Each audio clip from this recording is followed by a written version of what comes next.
Professor Plimer is with me, and so is Tony Denton, and so is Les Eleces. Caroline went to the Royal Show, didn't you, on Wednesday? Will you have a talk to us later about what was it? Was it good? Yeah.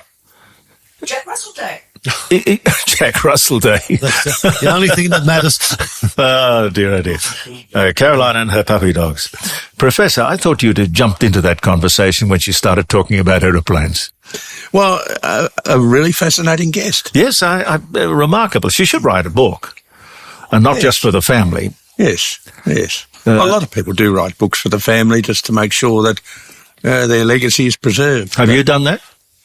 No, but I do it a different way. I write short stories, many of which I publish. I've published about 45, I think, with The Spectator.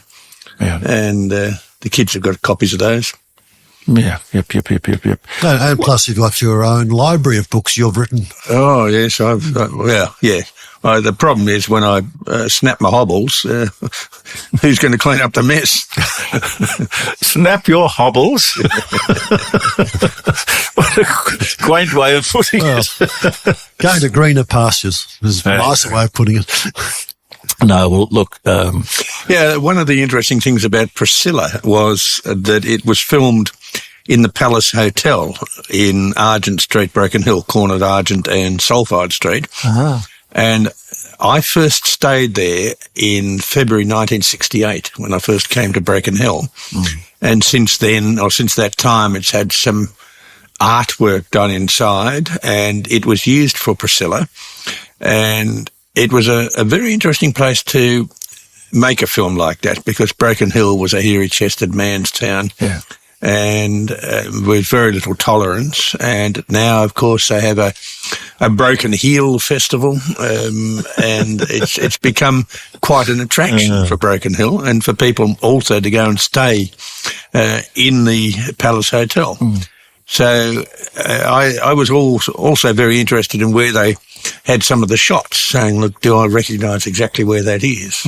Some of the dirt tracks out of town. And so it was a very touching film. What is it about Broken Hill? Because people like Pro Hart made Broken Hill a home. You love it. What is it about the place? Well, it's an unforgiving, very friendly place. It's a tough mining town. Not so much now. It's become more of a welfare town with all the associated problems. Yeah. And that's purely related to employment. It's a town where there'd been full employment for a very long period of time.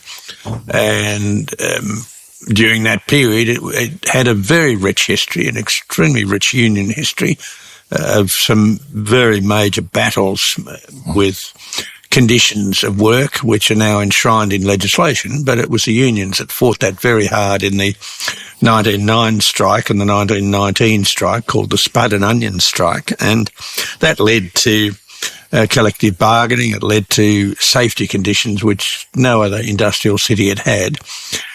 I guess its isolation has made it very self-sufficient, and even though it is in New South Wales, it identifies with South Australia. It's on South Australian time. The STD code is a 08 code, unlike elsewhere in New South Wales.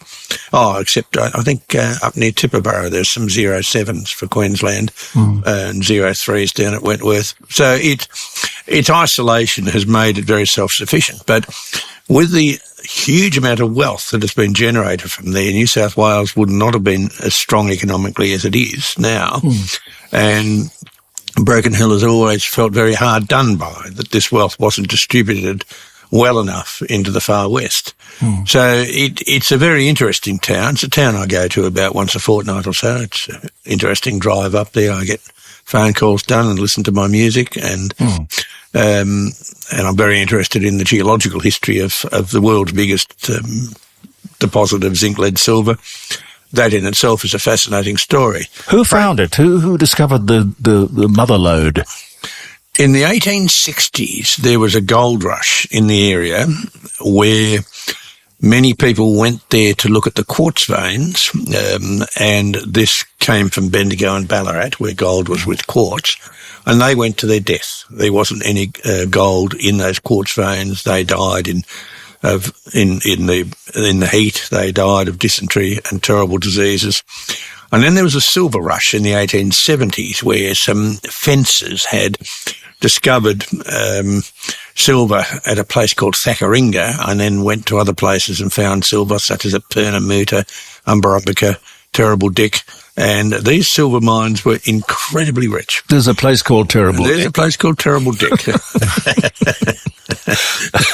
I don't know about the origin of the name, but there's an old smelter there and an old mining camp there. And most silver deposits will have maybe 3 ounces per tonne of silver in the rock, whereas some of these early deposits at Broken Hill had 20,000 ounces of silver per tonne. Wow.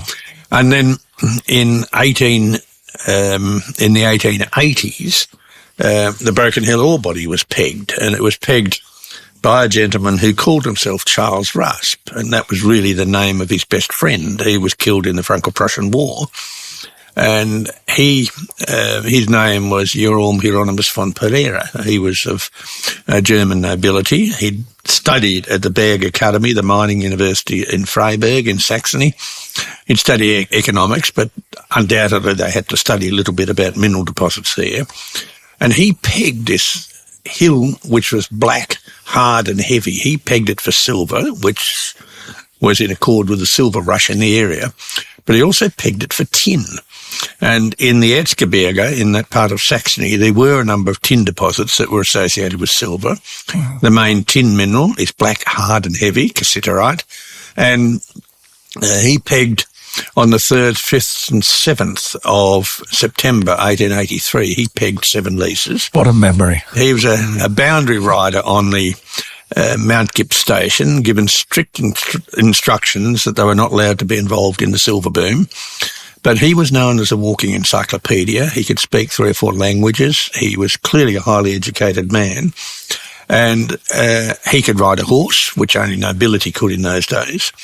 So his job was to check on the fences, and the main area was checking on the fence between Kinziger Station and Mount Gips Station. And where he camped is about 30 metres from my house in Broken Hill.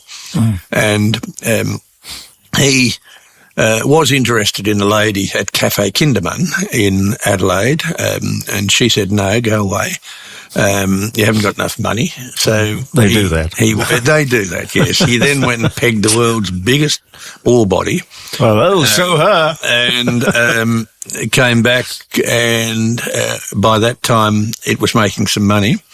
And she was asked the question again, and she said, well, I have a man in tow. He was a doorman at the Grosvenor Hotel, and for £102 he disappeared. And Charles Rasp married his lady Agnes, and they went later and lived in Silverton, west of Broken Hill, and then later lived in Medindie in Adelaide in a house called Williama.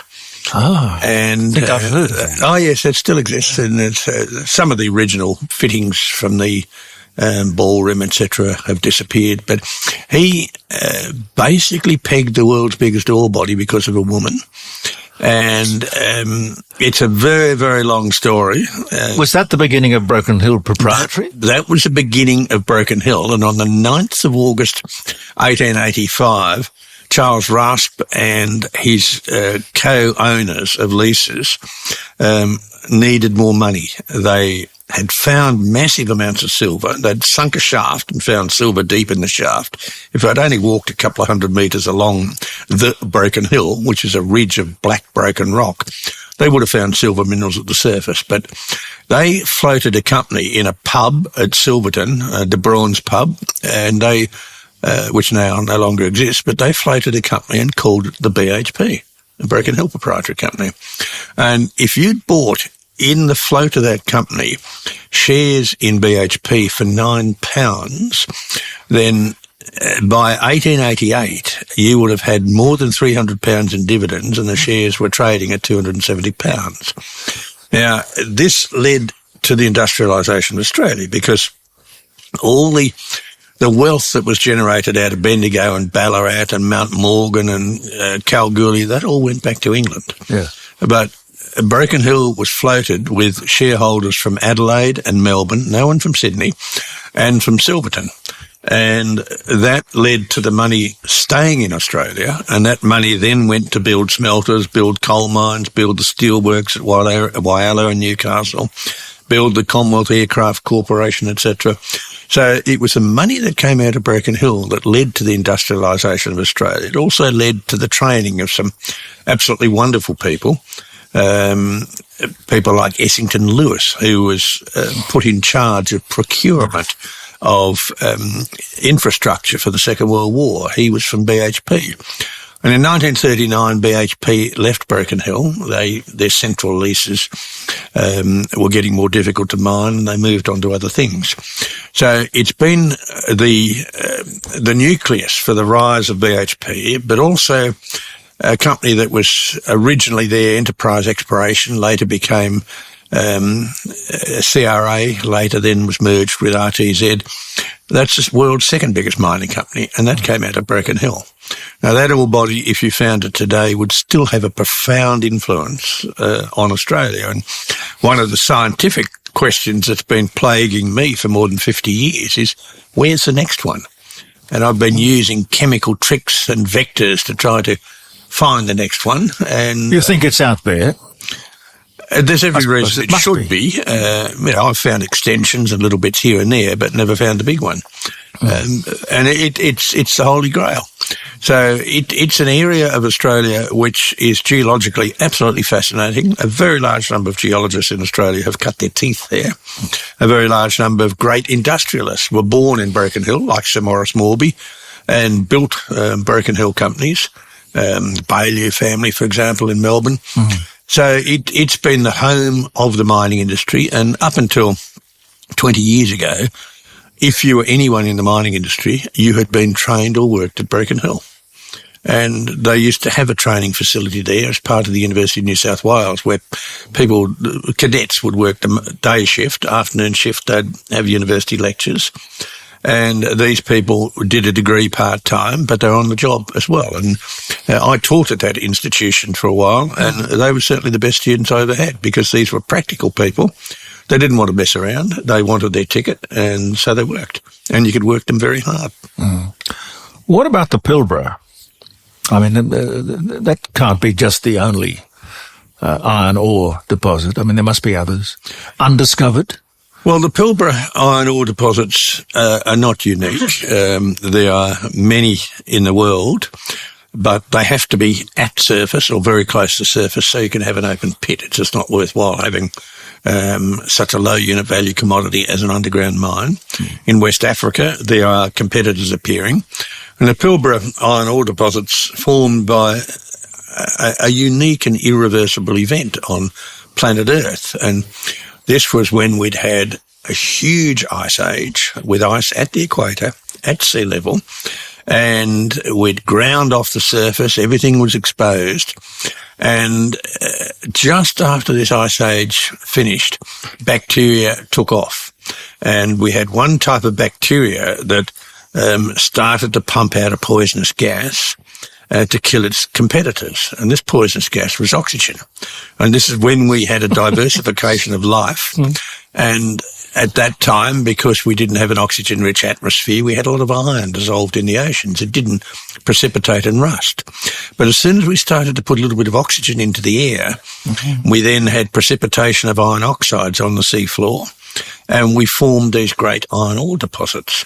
So they were tied into a change of life, a change of climate, and an irreversible change on planet Earth when we first... How long ago was the ice age? That was on a Thursday, 2,500 million years ago. So what happened is we had a rock called Banded Iron Formation, which has got about 15% iron in it. And upon exposure to tropical climates, 200 million years or so ago, it then got leached of all the silica, and so the iron content increased, and some of it went up to 65, 68% iron, and that was the iron ore. And most of that leaching took place on the top of hills, which is why many of the iron ore deposits are on mountains like Mount Newman and Mount Tom Price. Mark Galsworthy. And that process took place in the US, that process took place in Brazil, that process took place in West Africa. So if you've got these enriched iron ores sitting at the surface, then they can be mined by open pit methods. Now, most of the iron ore mines in Western Australia are producing iron ore for less than $20 a tonne and selling it for, depending upon the penalties and the credits, but anything above $95 a tonne. Okay. There's had to be huge capital infrastructure going into building of towns, building of ports and building railway lines. And that capital went in decades ago, and the rewards from that capital are now being reaped. But what's happening in Australia now, apropos of an earlier conversation you had here, that we're now not getting that investment in Australia. People are not putting massive amounts of capital into building new infrastructure, new mines, and there will be a time when this country is impoverished and people say, well, how did that happen? What happened? It's a 30-year process. Have you heard about this Port Kembla, talking about infrastructure and people building things? Apparently it's a Twiggy Forest venture, but it is because of government policies, I would guess, for the very first time, we are going to build the first gas import terminal at Port Kembla, because here we are with all of this gas and resources, and we export. We're going to have to import the gas because we're being told that on the eastern seaboard there's going to be a significant shortage of gas. Well, Jeremy, it's worse than that. We export a lot of gas out of Gladstone, and they're long-term contracts. And at the time when gas was worth nothing, long-term contracts were signed, and that gas is not being sold at market price. And the excess gas is going into the East Coast pipeline network. But inland from Port Kembla, we have some fabulous coal deposits, and these coal deposits are very gassy. And for more than 100 years, in front of the mining, holes have been drilled into this coal to degas it such that you don't have underground explosions. Is that what you have with the flare where they're burning it off? So we have a huge amount of gas in the hinterland of Port Kembla sitting in the rocks, and we're not allowed to drill. And we're not allowed to produce the gas. Why aren't we allowed? Then we have to spend all that money on building infrastructure so that we can have ships come and bring us gas that we are rich in the first place. Yes, of course. We've had a long-term policy driven by bureaucrats, driven by politicians of all colours, to kill off gas. But it's insane. Of course it's insane. But we have a huge amount of gas sitting in these coking coal, gassy coal seams inland from the coast, going right in as far as Camden, and these need to be degassed. You cannot be working underground if there's gas there. You've only got to have a spark from a piece of equipment and you have a massive underground explosion. So those coal seams have been degassed for more than 100 years. Actually, Ian, I've heard this. Come closer, Tony, because we can't hear you. Ongoing fires in underground coal places that they just can't put out. Coal mines that they just can't extinguish. I think that's in Australia, isn't it? Yes, we've got that underground in coal mines. We've also got it on dumps of waste rock where there might have been a coal seam 20 centimetres thick and not worth mining, and that spontaneously ignites. Now, it spontaneously ignites because of a mineral called marcasite, which is an iron sulfide. When it decomposes into sulfuric acid and iron oxide, it gives out a lot of heat. And if the coal is exposed to air, it can burn, and it's almost impossible to put out those fires. Underground, normally with those fires, the air is blocked off such that there's no oxygen. But fractures in rock allow the oxygen to leak in and for the coal seam to burn. Now, we have at Wingen in New South Wales, in the Upper Hunter, near Scone, we have a place called Burning Mountain. And this is a coal seam that has caught alight naturally. It's drawing in air from cracks, and it's burning, and the exhaust gases are coming out other cracks, and there's no way of putting that out. The only way it'll die is if you're exhausted with coal. But coal can spontaneously ignite, and I've never been comfortable underground in coal mines because you get a mixture of methane and oxygen, and there are certain proportions of those gases where you can have spontaneous ignition. If you've got dust in the air, that dust, which you can also have in a flour mill, you can also have it in a wheat silo, that dust can spontaneously ignite. And then you have coal damp, which is carbon monoxide, and that's a poisonous gas, and that can also burn.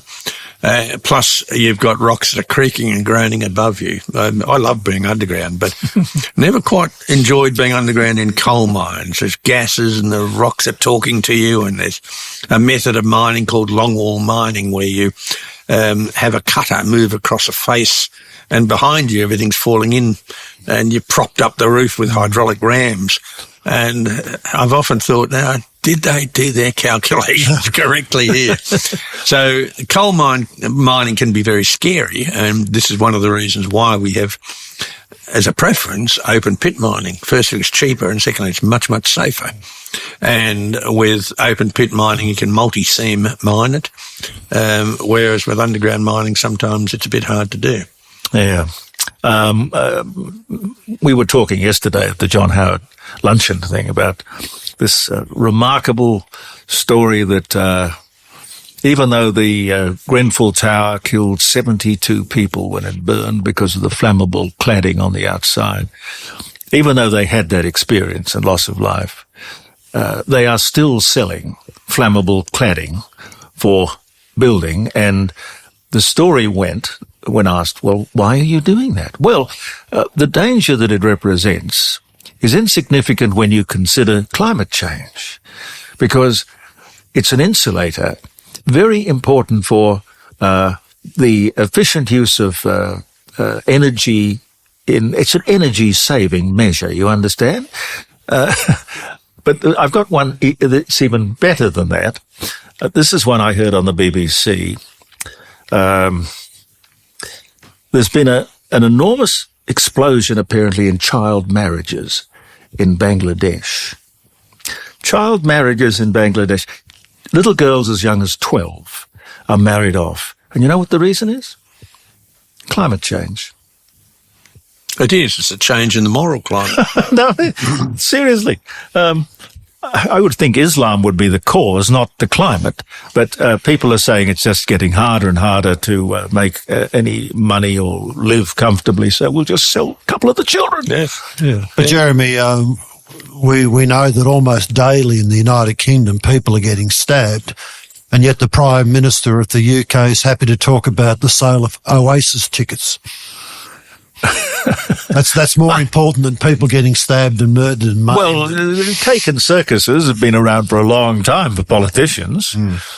I don't know. So you wonder where the world's going nowadays with the woke behaviour and as I spoke last week on the program about this critical race theory, which is now morphed into diversity, equity and inclusion, DEI, and people, for example, coming to our country from other countries who might be looking for a better lifestyle, fair enough, but they're now coming in demanding their rights and overlaying their beliefs on our culture. Well, what are your rights? Basically, your only right is the right to life. All the others are a privilege. Well, it used to be, Professor, that people would enter another country on the basis of we can make a contribution, Yes, we're of course. prepared to work, and the immigrants that made Australia, the Chinese and Europeans of that era, they made a good contribution to the country because they're prepared to work, prepared to do all the crap jobs that Australians may not wish to have done, and particularly in the mining industry, I might add. As we know, a lot of Chinese came to Bendigo, Ballarat, searching for gold, etc., etc. Not easy work at all. Well, even opal mine. Some of them had novel ways of mining gold. They would, for example, get half a bucket full of sand and put it in a blanket and then put 50 gold sovereigns in there and swing the blanket around and grind off a little bit of gold off the sovereigns, and then they'd pan the sand and take out the gold, and they'd get another set of sovereigns and do the same. So there were some novel ways of mining, but we've had the Chinese, the Irish, especially the Scottish, and then post-war times, people displaced out of Europe. They have made a massive contribution to this country. You would recall Italian families. All the kids would work in the shop. All the kids would come together to get one of them a house. When they'd finished building that house, and then there's another kid that got married, and they would build a house. They clubbed together. They worked together. They made a massive contribution to this country. And look, talking with Rebel Penfold from the iconic Penfold Wine Company, back in the mid-1800s, the German immigrants made the Australian wine industry. Yes, of course, especially in this state, yes. Yeah. They came, they recognised that the lands of the Clare Valley, the Barossa Valley, etc., were fertile, good places to plant vines. The Australians hadn't done that. Mm-hmm. And, of course, they made a good industry for us and a very viable industry, which now is under threat because the wine industry is a big user of electricity because they need their refrigeration. And it's just like Nippies and all sorts of iconic brands now are under threat because of the price of energy, which has been made very, very expensive because of the policies of the federal government. Well, what's wrong with journalism? What's wrong with the journalists who just don't... This is what should be on the front page of the paper. Well, it's an interesting subject, Jeremy, because Terry McCrann was on Sky News last night. Yes. And Terry McCrann... He's great. He has made a wonderful 50-year contribution to journalism and good journalism. We've talked to him often. He's a fantastic guest. Good investigative stuff. Yeah. He didn't overlay his personal preferences in his stories. He just told the facts, made the analysis. And he was asked a question last night, what's wrong with Australian journalism? He said, well, it's because the journalists now have their own agenda and they're putting their agenda into their stories. So... all right, where are the editors? The bloke who says, well, look, I'm sorry, go write this again. Yeah, the problem, Jeremy, is birds of a feather flock together. But you've also got commercial radio, commercial television and newspapers in a death spiral. And the way to sell more newspapers is to have a sensational story. And some of these stories require a little bit of thought, investigative journalism. They can't afford that. It's not sensation. And it's networks like this, you mentioned Sky, these are the networks that are actually penetrating with a diversity of opinions. And they're penetrating with people who quite often thoughtfully do nothing is their solution to a problem. Why aren't they trained? I'm assuming that in the old days you became a sort of a cub reporter or a cadet, and you, after so many years, you got a C grade, and then you became a B, and if you were lucky, you got an A or an A+. But you learned on the job, or I don't know, you learned at the feet of really great journalists of the day. I think we now have degrees in journalism, and I think that's completely destroyed the profession. Well, they've been taught, or they've been being indoctrinated with some very strange stuff. And why don't they just sort of learn to say why? Or show me. How? Yeah. How? Explain that to me. But they just read the press release. That's the story. And the guy who's mouthing all this nonsense gets away with it scot-free. There's, I think, a way forward for people nowadays is to push a barrow.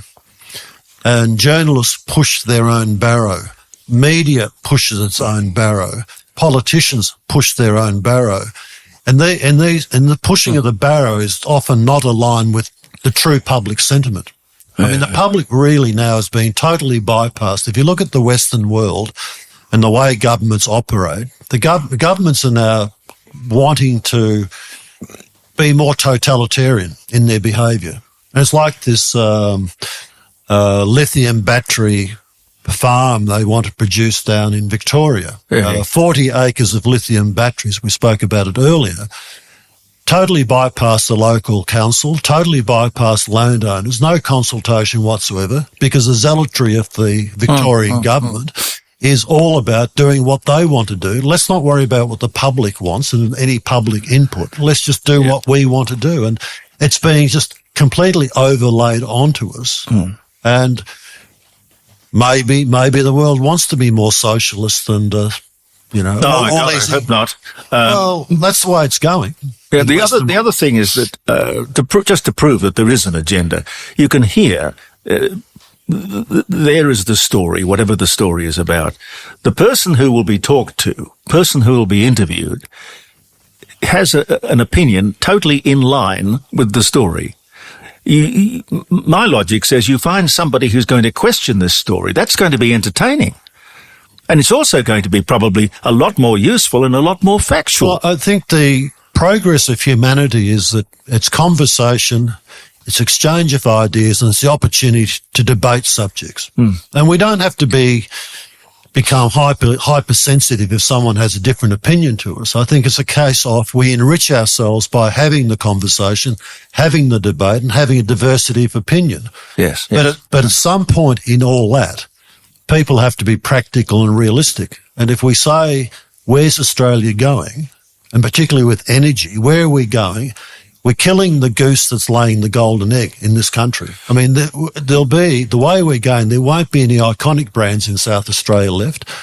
These organisations are falling daily. I mean, you hear every day another business going bust, whether it be a restaurant, cafe, a major business, this King Island Dairy. Well, you know, the people who own King Island Dairy, they're the Canadians, the same company that did away with coon cheese. You can't say that. Well, I could say it. Well, look, I told you. Why not? What's wrong with coon cheese? I told you the story this morning, Jeremy, that Angie and I were up at Gawler and we're in front of the dairy cabinet and we're looking at cheeses, and my wife is a great one to be in the supermarket and look at labels and say, make this public announcement, this is made in China, I'm not buying that. And everyone stops to listen. But anyway, we're talking about cheese and we're talking about coon cheese, and a second person or third person joined the conversation. He said, this is ridiculous, changing an established brand name to something else just because some people might be offended. And then another person joined the conversation, and he announced to us that he felt exactly the same way, ridiculous idea. He wasn't offended. He was Aboriginal, and his surname was Coon, for God's sake. So he, Perfect. And Caroline's just brought this in, which is the from the kitchen to the dining room table. King Island Dairy. This is their Kate Wickham, is it? Kate Wickham Double Brie. And on the back, Professor, it says, King Island is located at the western entrance of Bass Strait, the wild stretch of ocean between Tasmania and the Australian mainland. According to local legend, straw mattresses containing dried grass seeds were swept ashore from French and English shipwrecks in the 1800s and germinated in the rich soils of the island, creating pure, lush pastures. As a result, the cows on King Island are reputed to produce the sweetest milk in the land. It is this milk that the talented King Island dairy cheesemakers produce their award-winning handmade, handcrafted cheese. To ensure they maintain their authenticity, King Island dairy products are produced on the island only with local milk. And that's going to close, and I don't know how many people are going to be out of work, but that's worth keeping, Caroline. No chance of them getting another job on the island. They're not No. industries on King Island. No. There's beef, there's kelp, and there's the grassy mine, the tungsten mine, and that's it. And I think, look, there are issues of reality here. It's like the Reserve Bank governor yesterday making the comment, which she's already been criticised for. Given the state of the economy, she made the comment, some people will have to sell their homes. Oh, shock horror. But isn't this the realistic situation? It's cause and effect. Go to the cause. The cause is government policy. It's like saying magpies swoop. Now, that's a true comment to make. Yes, because it's now the spring, it's the breeding season. Magpies protect their nest and protect their young. They swoop. Okay. It's a true comment. But a lot of the narrative that's being exposed and people are being fed a lie, like Australia's emissions is going to tip the world over. Oh, well, rubbish. what a lot of crap. I mean, it's crap. I mean, 1% of the world's emissions, we're not going to make any difference what we do in this country, and yet we're destroying our economy. Yep. And if you want to know how crooked the whole thing is, here is a man, Professor Plimer, an expert on climate change and just about everything else you can possibly think of. Would the popular or the routine everyday media come and talk to him? No. No. Well, if, as he said, if it's a sensational story, the media will grab it. Well, Professor Plimer can tell us the sensational story, how we're being deceived.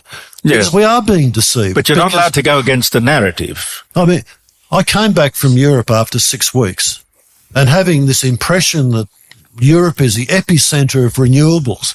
What a lot of nonsense. They're not. They're not one little bit. You can't see EVs around the place. You can't see charging stations.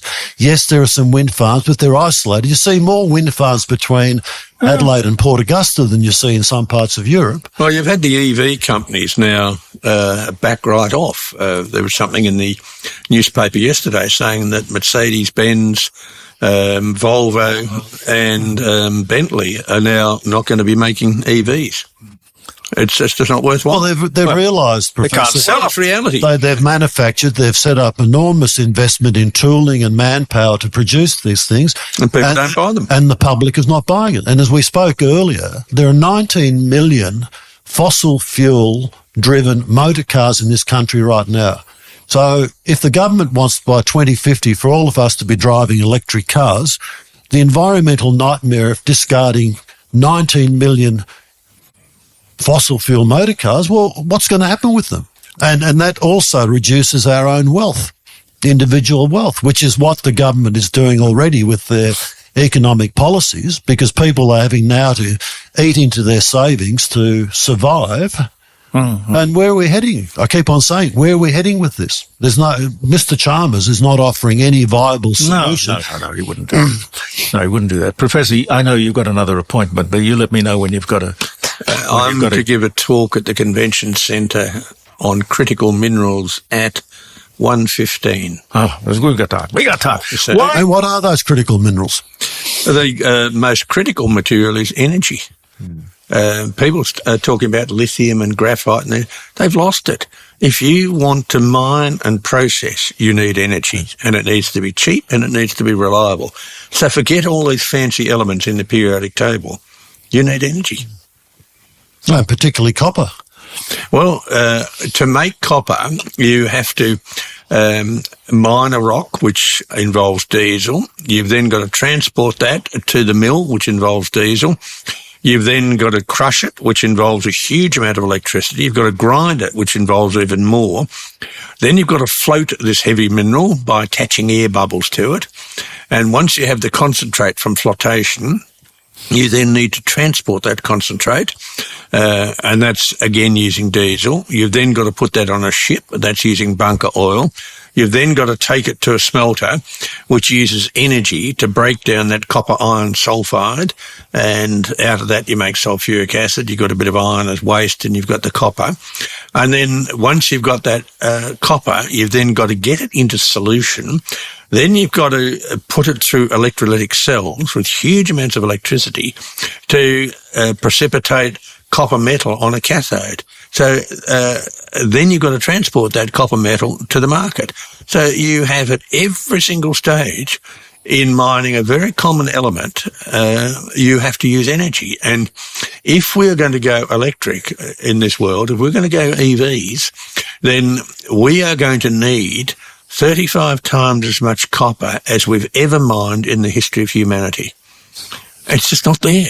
And we haven't found it. And if we have found it, then your waste rock and the tailings are just monstrous. Professor, when I was in the Australian wine industry and we looked at what we call the prime cost of manufacturing our products, I mean, obviously the bottle the wine was in, the wine itself, the capsule, the cork, the cardboard box, all those costs were identified, which gave you a cost of producing a carton of wine. It was never, ever a situation where we ever considered what electricity costs, because the electricity costs were minuscule compared to the other componentry costs.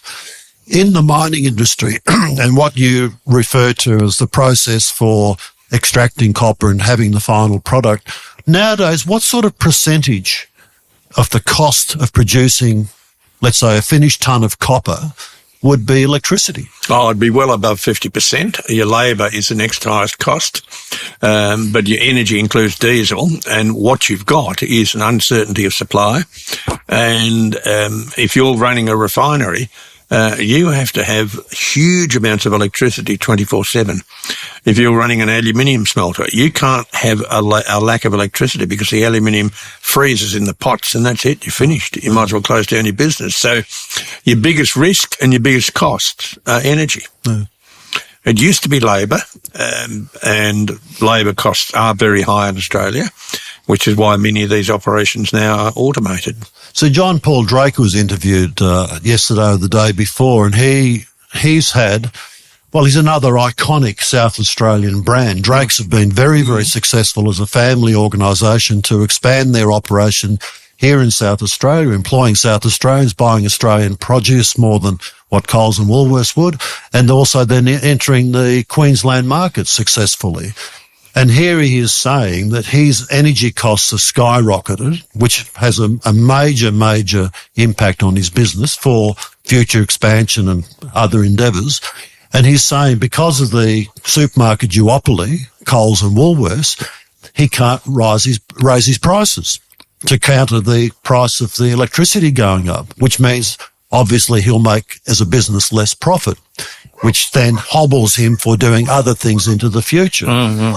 But he says we've made a business decision, we have to absorb the cost of electricity because we can't otherwise compete against Coles and Woolworths, who are much bigger operations. Yeah. Well, this is going to be the fate of all smaller organisations versus the big boys.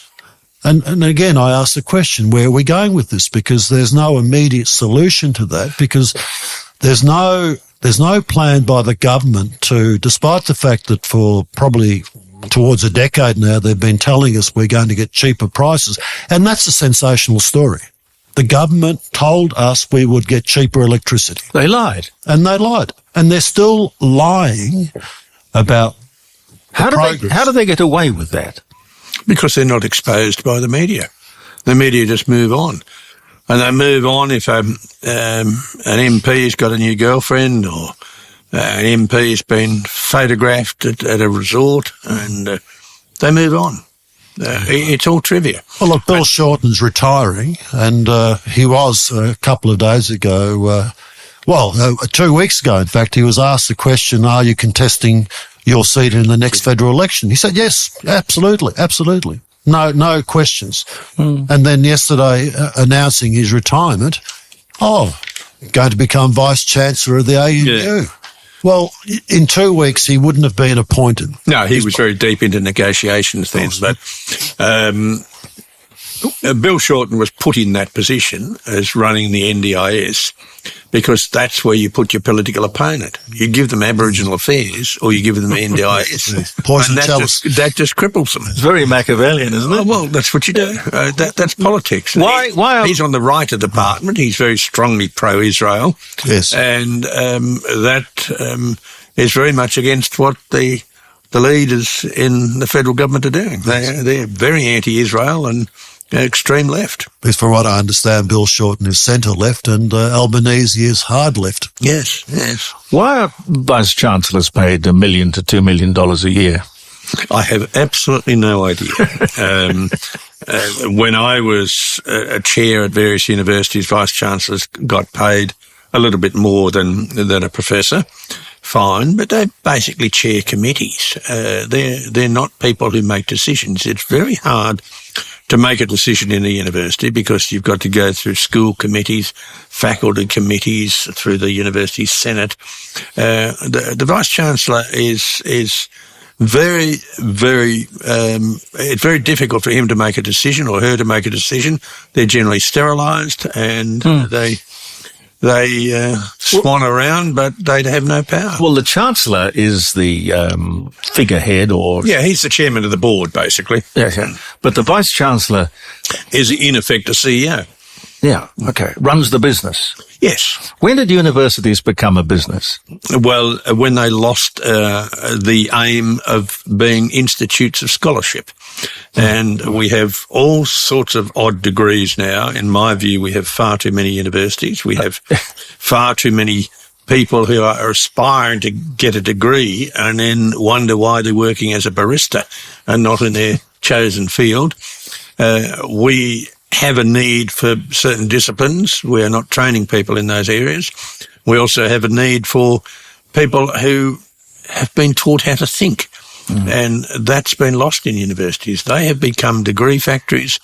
They're making huge amounts of money from foreign students, and the word scholarship doesn't exist. And I can recall the difficulties that I had with foreign students who couldn't speak the language. And these are people who are going to have to be in charge of safety at a mine. Now, language is obviously critically important.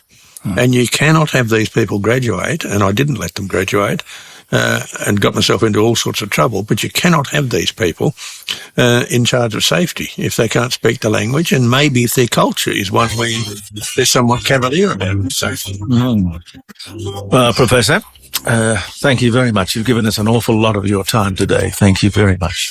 Thank you, and dressed for the occasion, of course. Of course you are. Tie. Bless your heart. Professor Ian Plimer, ladies and gentlemen.